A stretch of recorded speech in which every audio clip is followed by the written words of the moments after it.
What's up everyone, Lance Hedrick here, and the day has finally come. Will this change everything?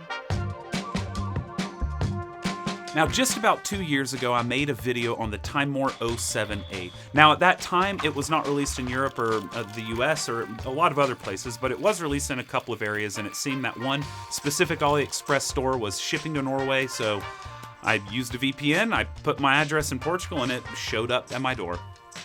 It has seemed that a lot of people have found a love for this grinder, especially with those turbo burrs that I gushed over in that initial video and a few times since.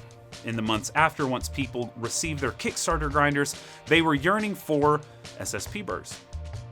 I reached out to Hansung, I ended up sending him one of my 078 grinders, and he, over the next year, created burrs, which we have right here.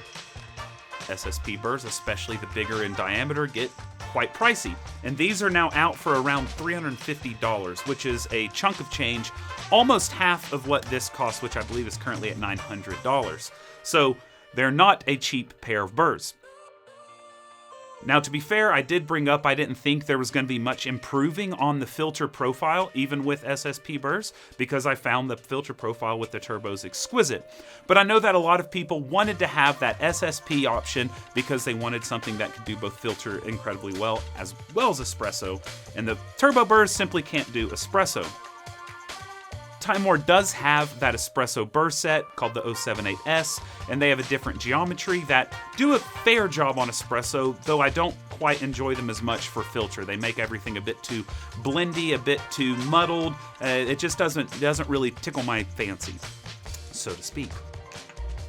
After the announcement from SSP, a few months later, LeBrew, a new contender in the burr market from China, came out saying they were going to release a pair as well, which I currently have housed in my Timemore. These are actually very similar geometry to those from SSP, and a fraction of the cost. I believe they're $180 retail. Of course, the questions came flooding in. Which is better? What should I get? Yada, yada, yada. And I believe that I have the answer. Now, before continuing, I'm going to do a little pandering. I'm going to ask that if you have not yet subscribed to the channel, I would really, really appreciate it. Of course, if you've never seen a video, you can judge later, but there's still a hefty majority, around 67 or 66% of those who watch my videos that are not subscribed, so it would be awesome if you all would do so, but you know, you don't have to. I appreciate you nonetheless. Let's chat coffee. Today, we embark on a most contentious topic. Which is better, cone burrs or flat burrs? On these online forums, you have people that will state an idea, and then it's latched onto by others, and then it becomes kind of a mainstay understanding, kind of like the old flat versus cone debate. Flats are clarity, cones are chocolate, when that's not necessarily true. There is no real way that you could say, oh, LeBrew burrs are geared towards sweetness. SSP is geared towards punchy acidity. Whereas they may tend to be coincidental with that, it's not necessarily the case that they are intentionally putting their fingerprints with specific changes. In fact, Ryan from LeBrew specifically says one of his main areas that he really focuses on is the triangle at the end. And what he means by that is we have a triangle here at the finishing, and he changes this in order to make a more espresso or more filter-focused brew. If there's an SSP burr, which may be too fast for espresso, he just flattens out the triangle a bit more, and there you go. It's now more espresso and filter-focused. And even Hansung has done this, and I've pointed out the multi-purpose burr is just a reiteration of the Kenya burr from Makonig. All of these burr creators are literally just making minor differences from other geometries that are out there. Even the Pietro burr that I helped to create, we did start from a basic kind of understanding of pre-breakers maybe do this, finishing teeth maybe does this, the length of the blade, all these different things might do this. You kind of plug and play. You just make a burr, you test it, you make a burr, you test it, you make a minor alteration based off of a hypothesis, and then you test it.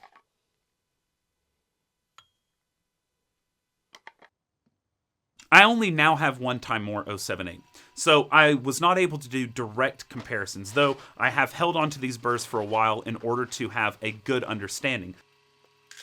I've used the turbos for, like I said, about 2 years. The SSP I've had for maybe 6 months, and the LeBrews for maybe 3 or so months. And I have just been putting them in and out and tasting them daily. I have a very good understanding of what the turbos taste like. I'm very confident in my understanding of what the other two burrs taste like, based off of repeated brews over a long time. If you've noticed on my channel, I've not done a ton of grinder reviews lately, and it's because a lot of my attention has been focused on this burr comparison. Because 350, 180, that's a lot of money, not chump change, to kind of put out for some burrs.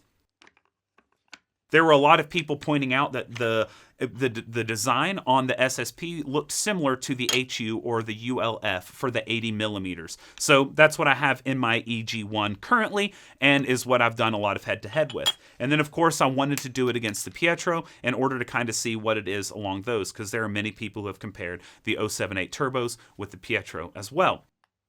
When I'm speaking about all this, please know I was not able to do head-to-head, but even if I was, there's likely going to be a difference in alignment. There's likely going to be some sort of differences regardless of things that I can't really control. So it's going to be based on a trust that I'm not going to come out and feed you nonsense. Hey, let's get on camera and just make a decision right then and there. That's not how this works. That's never how it works. I always have dozens and dozens and dozens of hours off camera of blind and double-blind testing in order to ensure my thoughts, as well as just experience over time. I'm going to have to re-pull this one. I'll do a LeBrew filter versus an EG1 filter, a LeBrew Espresso versus an EG1 Espresso, and then I'm going to do the SSP in the same way. I'll also do a filter between the turbo and the EG1, just so that we can have a kind of full wrap-up, be highly caffeinated, and then at the end of it, I'll discuss the differences between the LeBrew and SSP, though I won't really have a side-to-side of those because, of course, I only have one of these grinders, and I have to switch the burrs in and out and discuss based off of that. Now, because the ones in here are blind, they do have a bit more surface area, but it's marginal. It's not by a lot. If you had screw holes in the 80 millimeter, this would actually have more surface area because how small the inner diameter is. It has a lot more space out here. So because the geometries are similar, there really isn't a reason why it should not be able to compete against something like the EG1, as long as the grinder it's being carried in is made decently well. Testing burrs is not a simple thing. You don't just match grind size. You don't just match TDS. You don't just match extraction yield. None of those are adequate for a head-to-head because every burr, every grinder, they have a different area of extraction that works well for them. If you match peak particles, one may have a lot more fines than the other, making it less, tasty.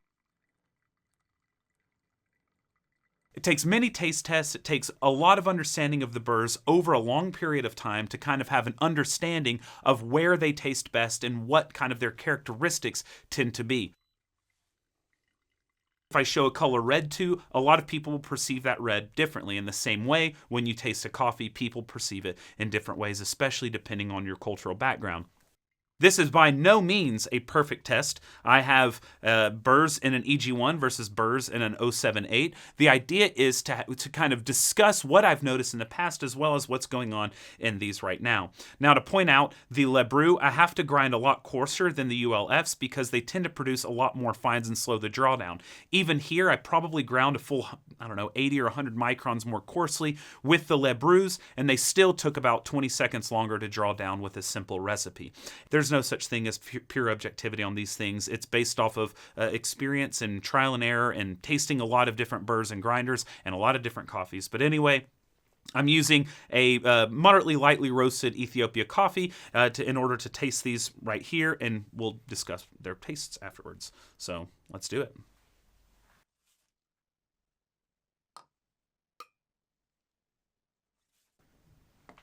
So right here, I've got the ULFs. Okay. Nice black tea, some florality, a slight bit of like citrus zest.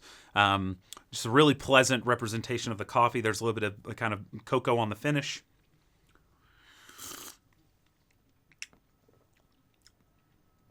This one, black tea, again, is kind of the dominant theme. There's a little stone fruit in it, but for the most part, it's just those kind of two notes blended together. I would say it's actually a little lighter on the body. This one seems to be a bit more complex. There's more layers going on inside the cup itself. This is a typical kind of profile, reminiscent of geishas in a way, but With LeBrew, I wouldn't say it's necessarily, I haven't noticed there being some sort of intense sweetness. What I've noticed is a lack of acidity. And I think sometimes people conflate lack of acidity with sweetness. If it's not punchy, the converse must be sweet. But between these two, and it shouldn't be a surprise, I definitely prefer the ULF, and that was also reflective in every other blind taste I did off camera. But just to appease those who are, we're like, no, it wasn't blind, so it doesn't count. We'll go ahead and do a blind. So there's a marker on the bottom of the LeBrew, none on the ULF, and we'll go to switch them just real quick. All right, Misophonia peeps, I'm going to do a little slurping, so watch your ears. No matter what, these blind taste tests are not as helpful as you might think. They are showy, and they can, showcase a little bit of skill to be able to tell the difference between two coffees brewed similarly. They're still not very helpful. So let's go ahead and dispel that myth that blind tasting is everything when it comes to something like filter coffee. Okay, so this one is ULF. This one is LeBrew. And the reason I say that is this one has a bit of a more harsh finish and is a bit more blended, and we are correct. Let's move on and do espresso.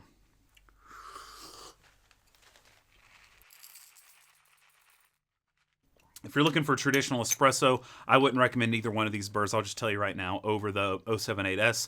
I did the baseline low contact recipe from Long in the decent Discord, but anyway, this one's really nice, super intense acidity, some brown sugar in there, and black tea coating my tongue as it finishes. And then we have over here, not bad. The acidity level is probably the same, but it's not as balanced. So I don't have that finishing of black tea. The finish is maybe a bit more harsh, but again, this is how I've dialed them both in for these coffees. Like maybe there's a coffee where it'll taste better on the LeBrew. That's the volatility with Burrs. But across the board, whenever I was doing my more intensive testing between these two grinders, I almost every time preferred the ULFs to the LeBrews in the 78.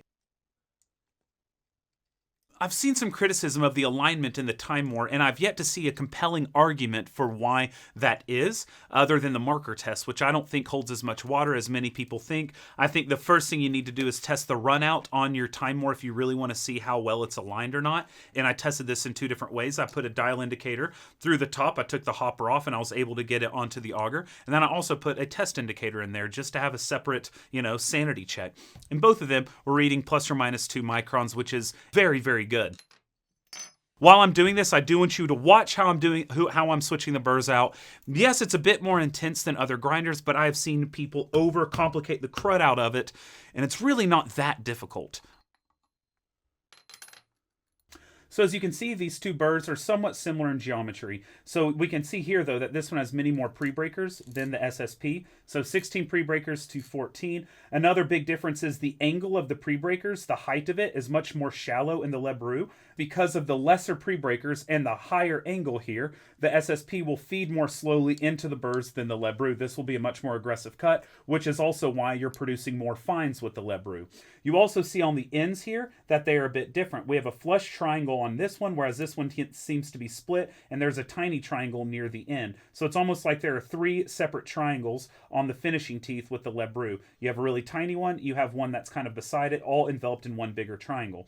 Whereas on the SSP, you kind of have 2, where you have kind of the flat finishing triangle and then the angle that cuts into one of these final teeth of the secondary cutting phase. We could make the assumption that some of the reasons we're tasting what we're tasting is because this one has more pre-breakers and a more aggressive feed, which is causing more fines production and maybe more microfines, which could cause maybe more harshness as you're extracting higher, or maybe a bit of astringency from astringent particles that are more easily loosened and make it through the bed and into your cup. The ULFs are more similar to the SSP than to the LeBrew. There are the lesser pre-breakers and a much higher angle, even than this burr from SSP, the 78 millimeter. The ULFs, which are 80 millimeter and blind, have an even higher pre-breaking element here, which has an even slower feed rate, makes the grind a little bit louder because of that. It's having a more slow feed into the burrs themselves, which I have found that I much prefer, especially with lighter roasted coffees and filter style brews. The LeBrew has a DLC coating, which is a non-conductive coating, which means as the static is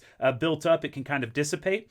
And so that's kind of the reasoning that Ryan has shared in that video I shared earlier, and you can find in the caption below. Whereas SSP has this one in red speed, which is a common coating for tooling in general. You can find tools for your workshop that have red speed coating, which is also for longer resistance. Now, I tend to prefer the Silver Knight or just no coating at all, personally, because let's be real, it's going to take a long time to dull your burrs regardless. But this is something that gives it a little shiny feature and has done well in marketing, and people tend to have a bias and, you know, think it tastes better because it's gold and shiny. But in reality, I prefer just no coating at all, or just some sort of, you know, very light coating that's not really going to change too much. But anyway, I did put an initial 5 kilos through the SSP, then put another 2 kilos because I didn't feel it ready, and then it was good. And then with the LeBrews, I did a similar thing. I did 5 kilos and then kind of kept going, but it never improved after the 5 kilos. So it seems to be about 5 kilos for that. And for the SSP, I saw improvements till about 7 kilos.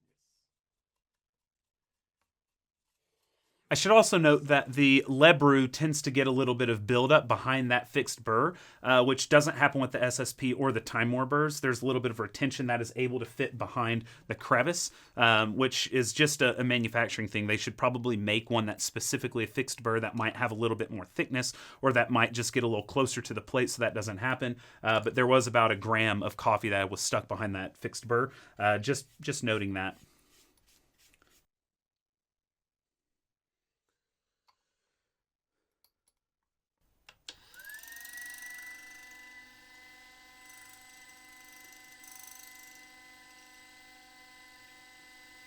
I have all the screws in equally, and if I push on this side, there's just enough slop that I can make the burrs touch. When I push on this side, they're not. So what I can do here is just barely do a tiny little turn there, and a tiny little turn here. And now I can push as hard as I want and it won't touch. Okay, so now we go a little further, and now we have touching.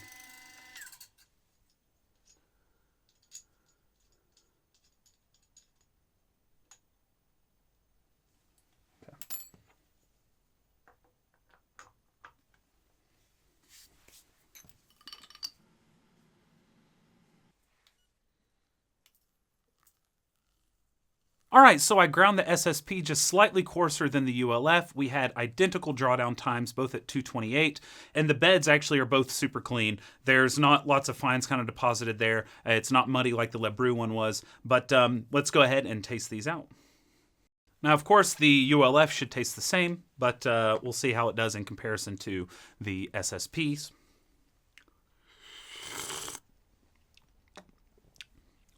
Same kind of stuff, black tea, floral, some citric zest.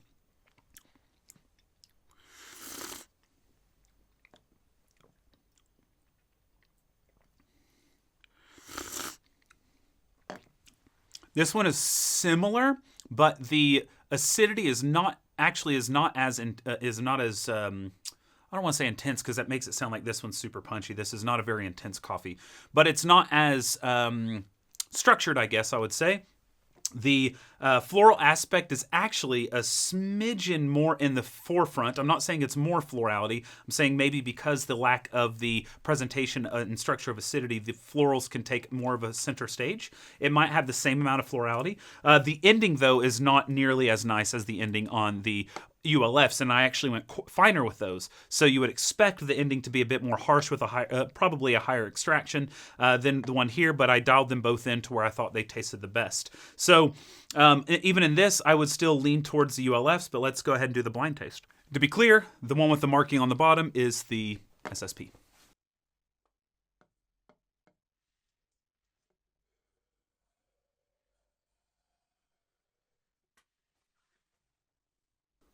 Misphonia alert. All right. Where'd I put my spoon? I'll get another one. Oh, it's right there.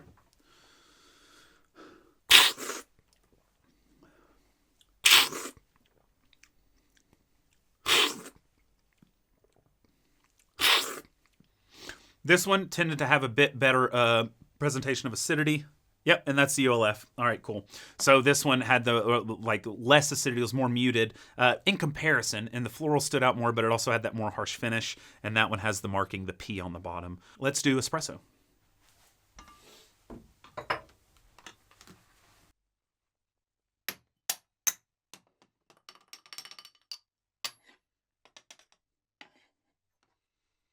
All right, so we've got our 2 espressos. We got ULF, we got the SSP. Okay. Not a huge fan of that finish on that one, but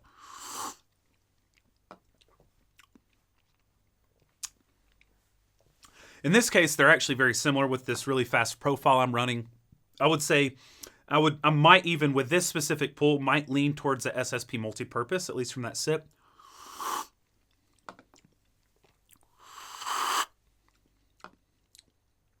Yeah, this one is a little bit too harsh. I think it could be probably dialed in a little bit better. I pulled them essentially the same way.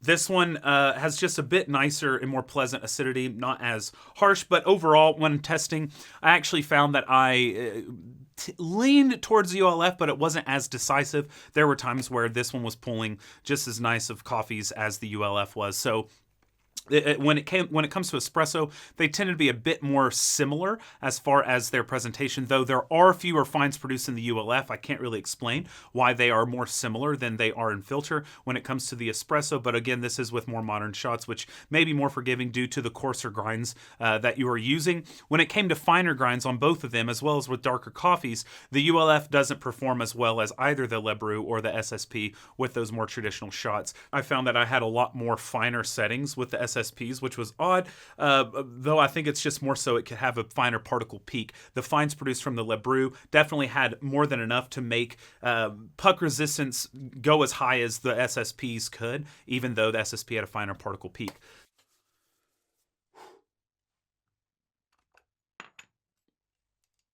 That is that testing. Let's do a quick turbo versus the EG1, and we'll wrap up with thoughts.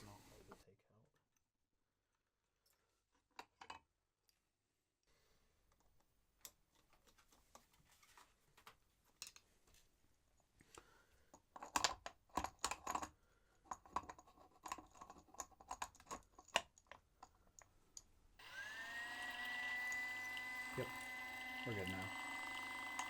All right, calibrated. All right.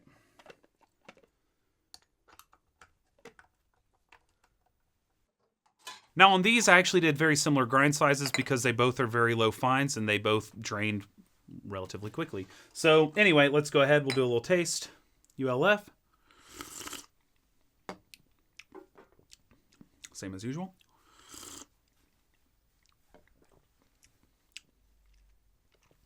There's definitely a difference, but I can't tell which one I prefer. This one seems to actually have a little bit of a brighter acidity presentation, where it's not a more intense acidity, it's a brighter presentation of the acidity.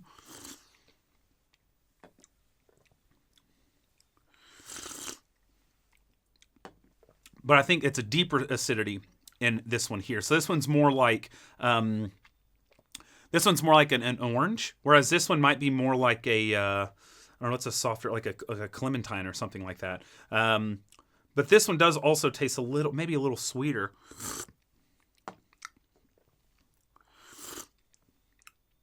No, this one's a little sweeter. So I would say this is more like clementine. This is more like orange, more of a deep acidity that is a bit more. I don't know. It's a bit more deep. I don't know. It's more incisive. It's more. For me, in these cups, it's more pleasant, whereas this one is a bit brighter in its presentation. It has a little bit more sweetness, arguably, but both of them are incredibly good cups. So I don't really know what I would choose between the two. I think we could blind taste it, but I'm not choosing one over another. So psychology is not really taking effect. If I blind, I would probably just say, I don't know. They both are really nice. They're both slightly different, but they're both quite nice. But just for giggles, we'll go ahead and we'll switch them up. Why not? The one with, there's a tiny marker dot in the center on the turbo and no marker at all on the other. All right, let's see. Misphonia. All right, this one had brighter acidity. So I'm assuming this has the mark, and it does. It's got the mark. So as I thought, that was the turbo. Had that brighter acidity. Again, not more intense, just brighter. But anyway, both very, very nice cups. I like them a lot. So let's get into concluding remarks. 2 years ago when I made this video, I argued that the turbo burrs that came stock in the 078 were incredible. I said that they were the new point beyond which diminishing returns really hit hard. Before that, I said it was the Ode SSP, and then it shifted. Yes, it's double the price of the Ode, but I think it is worth double the price, at least in that price range. My thoughts are unchanged. Even with these new burrs, the turbo burrs are better at filter than either one of these burrs. That's kind of the little secret I wanted to hold on till now. In every test and every time I've done anything, I've never been able to match the deliciousness I can get with turbo burrs, whether it's with anything that is medium or lighter. If I were left on a stranded island with one option, it was between this and the EG1 with ULFs, I'm still choosing the EG1. I have more consistent, better brews with the ULFs than the turbos, but I don't ever really have a bad cup with the turbo if I'm in my kind of grind setting range, which is stock, and then I'm living around that 10 to 12 range. Maybe I go down to 9 on occasion. If you're someone that likes darker roasted pour-overs, I would recommend just the 078S stock burrs. I think they're going to do you just fine. You're not going to have to faff around with dealing with like low TDS or dealing with, you know, too watery of a brew. You're going to have a nice, stronger brew. But for people who drink maybe medium, medium, light, and lighter, that's the only ones who should really be considering these type of upgrades. Between the LeBrew and the SSP, I think that the SSP has a much, much better expression of filter coffee. Now, I don't think the LeBrews are noticeably sweeter or even sweeter at all. So I don't think that there's really something that it's giving that the SSP isn't. And I found that I hit a ceiling, a lot lower ceiling, when I was pushing extraction with the LeBrews. They tended to get more harsh and astringent a lot more quickly than with the SSP burrs. I still prefer living in the lower extraction range, but I know some people do like, for whatever reason, to push extraction really high and mute a lot of those aromas that will be muted the higher you push extraction. But, you know, different strokes for different folks. With these faster shots, more modern shots, turbo style, the LC, the ULC, these types of shots, it's much more difficult to really have big distinguishing characteristics unless you have massive differences in between those burrs. And so, for me, I got a lot less typical astringent finishes with the SSPs in espresso than with the LeBrews, and that tended to be the case around the clock. So for me, the better all-arounder is the SSP multipurpose. That being said, it's $350. That is not something to bat your eyes at. This is $800 or $900. Maybe you got it at Kickstarter around that $500 or $600 range.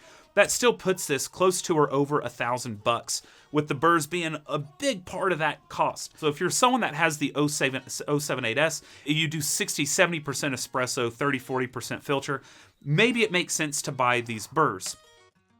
You can get something like the LeBrew, but to be honest with you, I don't see them as that much of an upgrade from the 078S burrs. So while these are more affordable than the 350 SSPs, I would do a lot of thinking if you really do not like the 078S, if that's what you have.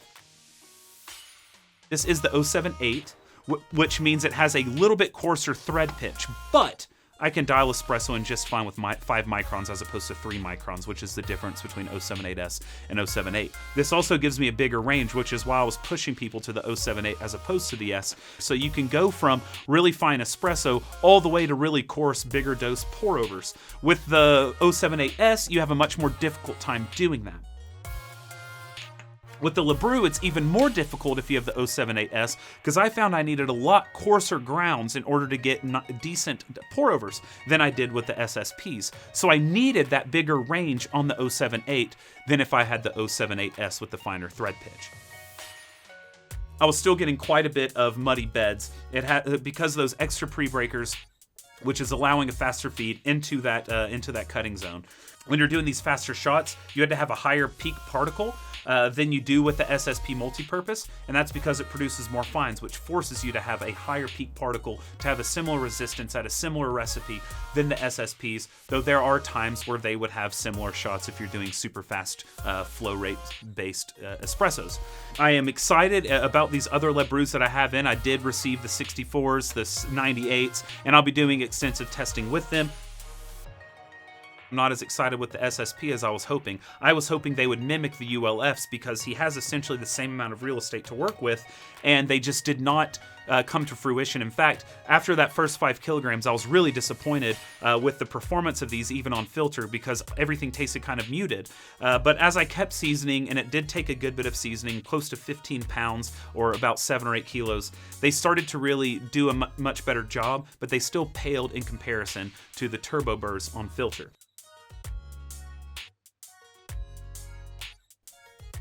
Anyway, I think that's more than enough rambling from me today. I hope that the wait for this video was worth it. For those of you that did watch to the end, thank you so much. That watched through the whole video. Even those who skipped to the end, thanks for coming through, listening to my thoughts. Of course, this is all one person's opinion. This is based on my taste preferences, though I do have a pretty wide range. I really enjoy traditional style shots with Neapolitan style espresso, 1 to 1.5 ratios. I love super soupy shots from the LC style in 12 seconds with a peak of 2 bar. I like turbo shots.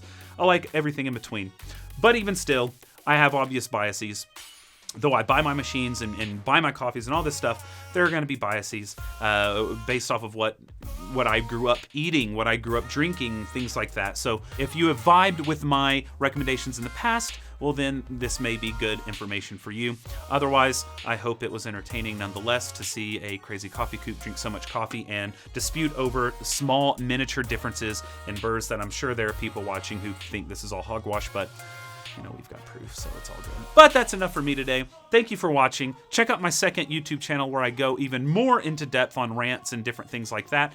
And maybe, consider joining my Patreon. But that's enough. Thank you so much for watching. I hope you brew something tasty today. And cheers.